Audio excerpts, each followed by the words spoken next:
मेरे सहयोगी अंकुश जायसवाल मेरे साथ जुड़ गए मुंबई से, जो कि एनसीपी की आज होने वाली बैठक पर नजर बनाए हुए हैं।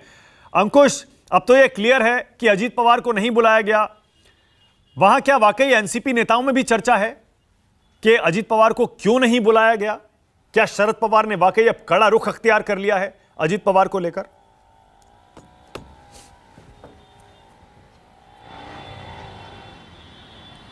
जी बिल्कुल, एनसीपी नेताओं में नहीं बल्कि एनसीपी के कार्यकर्ताओं में भी इस बात की चर्चा है कि आखिरकार अजीत पवार गायब कहाँ हैं, क्योंकि लगभग जितने भी एनसीपी के जो तमाम बड़े चेहरे हैं, जो फ्रंट लाइन लीडर है एनसीपी के, चाहे सुप्रिया सुले की बात करें, शरद पवार की बात करें, छगन भुजबल, जितेंद्र आव्हाड, प्रफुल्ल पटेल, जयंत पाटिल, ये तमाम बड़े चेहरे हैं एनसीपी के जो यहाँ पर इस वक्त घाटकोपर में, जहाँ पर जो शिविर चल रहा है, कार्यकर्ताओं का सम्मेलन चल रहा है, वहाँ पर उसके लिए मौजूद है। और लगभग हर नेताओं को बारी बारी से बुलाया जा रहा है कार्यकर्ताओं में उत्साह भरने के लिए, क्योंकि हो सकता है कि कभी भी बीएमसी चुनाव का ऐलान हो सकता है।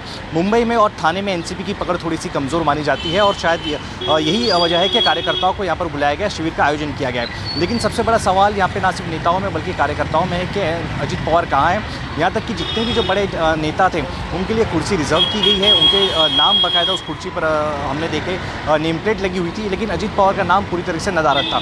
तो लगभग इससे यही कयास लगाया जा रहा है कि हो सकता है कि अजीत पवार ने शायद दूसरा रास्ता अख्तियार कर लिया हो। हालांकि अभी भी एनसीपी के जो बड़े नेता है और जो अजीत पवार है वो खुलकर इस मुद्दे पे यही कह रहे हैं कि अभी भी एनसीपी और महाविकास आघाड़ी एकजुट है। लेकिन जिस तरीके से शिविर में तस्वीर दिखाई दी, तमाम जो बड़े नेता हैं एनसीपी के वो यहाँ पर शामिल हुए हैं। खुद शरद पवार यहाँ पर पहुंचे हुए, थोड़ी देर पहले सुप्रिया सुले और जितेंद्र आव्हाड भी यहाँ पर आके जा चुके हैं। तो अजीत पवार गायब है। हालांकि अजीत पवार का कहना है कि पहले से ही पुणे में उनका नियोजित कार्यक्रम था, इसलिए शिविर में पहुंचे नहीं। हालांकि लेकिन अजीत पवार की बात कहीं ना कहीं हम कह सकते हैं कि हम एग्री नहीं कर सकते, क्योंकि मुंबई और थाने में उनकी नज़र है। ऐसे में कार्यकर्ताओं के सम्मेलन में तमाम बड़े नेताओं का पहुंचना और सिर्फ अजीत पवार का नदारत है ना, तो मन में कई सारे सवाल जरूर खड़े कर रहा है।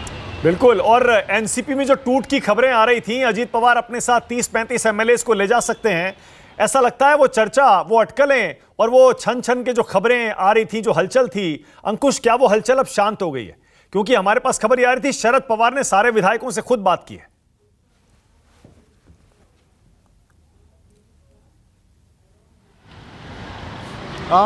देखिए मानक, ऐसा कह नहीं सकते हैं कि पूरी तरीके से जो मामला है वो ठंडा हो चुका है, क्योंकि पहले भी अगर 2019 में बात करें तो पहले भी इस तरीके की तस्वीर हमें देखने को मिली है। मुझे अच्छी तरह से याद है कि नेहरू प्लेनेटोरियम जो कि वर्ली में स्थित है, वहाँ पर ये बैठक बुलाई गई थी।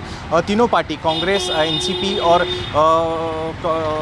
शिवसेना की, उद्धव ठाकरे गुट की वहाँ पर बैठक बुलाई गई थी। उस वक्त अजीत पवार उस बैठक में मौजूद थे। अजीत पवार ने यह कहा था कि तीनों पार्टी एकजुट है और उद्धव ठाकरे उनके नेता हो गए।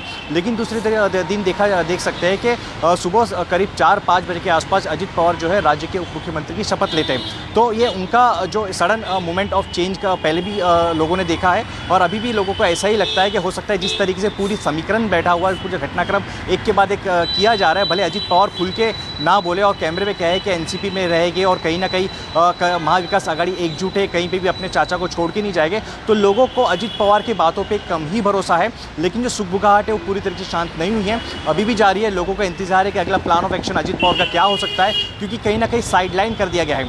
अजीत पवार ने जिस दिन मीडिया से मुखातिब हुए थे, शाम को इफ्तार पार्टी आयोजित किया गया था एनसीपी में। वहाँ पर हमने शरद पवार और अजीत पवार को एक ही मंच पे देखा था, बगल बगल में वो लोग बैठे हुए थे। लेकिन उसके ठीक बाद संजय राउत मीडिया के सामने आते हैं, वो कहते हैं कि बीजेपी का ऑपरेशन लोटस फेल हो गया और कई खरी खरी कोठी वो सुनाते अजीत पवार को। तो कहीं ना कहीं ये संकेत जरूर दिखाई दे रहे हैं कि महाविकास आघाड़ी में ठीक नहीं है। और जो शिविर का आयोजन किया गया है, तमाम बड़े चेहरे यहाँ पर मौजूद है, अजीत पवार यहाँ पर नदारत है, तो ये भी संकेत या सुगबुगाहट है कि अजीत पवार ने हो सकता है कि अलग रास्ता अख्तियार कर लिया। तो आगे प्लान ऑफ एक्शन किस तरीके से हो सकता है, उसको लेकर लोगों के मन में सवाल है कि आखिर क्या हो सकता है। बिल्कुल सही है। बहुत धन्यवाद इस जानकारी के लिए अंकुश।